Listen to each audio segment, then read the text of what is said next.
आपको सुनाई देंगे। ग्लेशियर जो धीरे धीरे आगे बढ़ते हैं, लेकिन उनमें चट्टानों को छोटी मात्रा में तोड़कर अपने साथ बहा ले जाने की प्रोसेस हर वक्त जारी रहती है।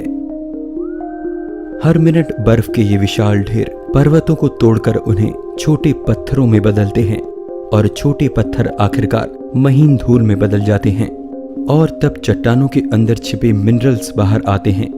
जी हाँ, ग्लेशियर की ये सारी प्रोसेस मिनरल्स को धरती से खोदकर बाहर निकालती है।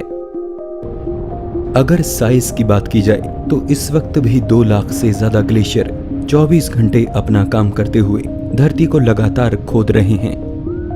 अगर इन्हें मिला दिया जाए तो ये एक बहुत बड़ा बुलडोजर होगा जिसका साइज फ्रांस से भी ज्यादा बड़ा होगा और जो पिछले 7 घंटे में ही जमीन के अंदर से 25 लाख टन मिनरल्स बाहर निकाल चुका है।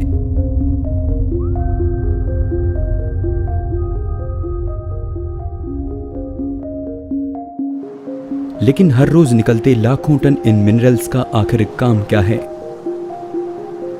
सहारा की जमीन से उठी वो पोषण से भरी धूल और चट्टानों के गर्भ से निकले वो मिनरल, हवा और पानी, ये सब कुदरत का बनाया एक ऐसा घोल है जिसमें जिंदगी के फलने फूलने के सभी साधन मौजूद हैं। और इसी घोल पर पल रहा एक अनोखा जीव ऐसा है जिसकी वजह से हमारा सांसें भरना और भी आसान हो जाता है। ये फाइटोप्लैंक्टन जीव है।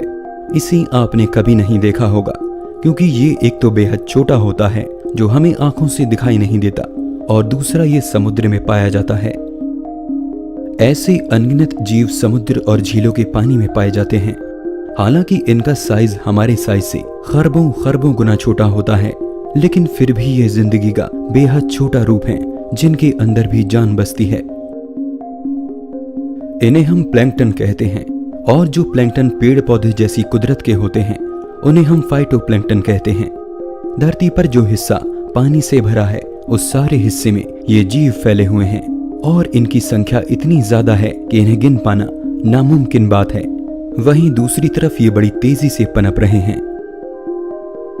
इनकी सबसे खास बात यह है कि ये हमारे द्वारा ली जाने वाली ऑक्सीजन का सबसे बड़ा हिस्सा प्रोड्यूस करते हैं।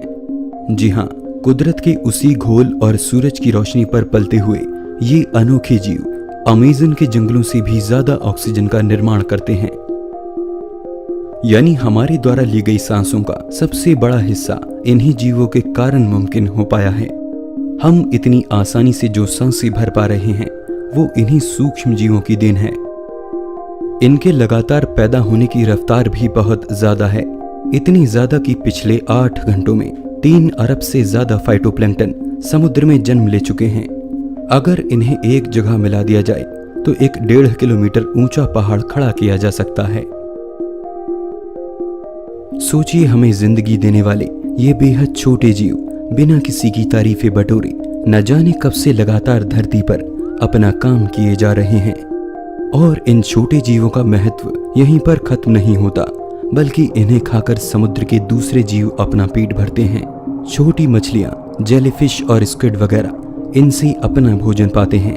वहीं बड़ी मछली छोटी मछलियों को खाकर अपना पेट भरती हैं और फूड चेन का बैलेंस बना रहता है।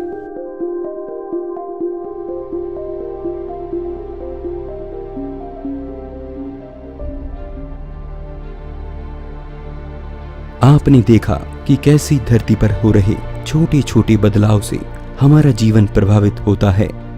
लगता है जैसे लाखों करोड़ों सालों से धरती खुद पर हुई हर घटना की योजना बनाकर चली थी ताकि आने वाली सभ्यताएं इसकी कुदरत का आनंद उठा सके।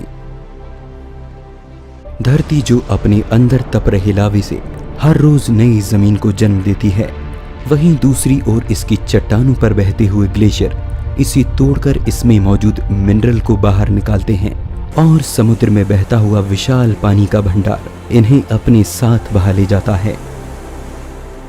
और इन सब से कुदरत का वो घोल तैयार होता है जिसमें जीवन अपने मायने पाता है, जिससे जीव जंतु अपना पेट भरते हैं और जिसकी वजह से हम सांसें भर पाते हैं।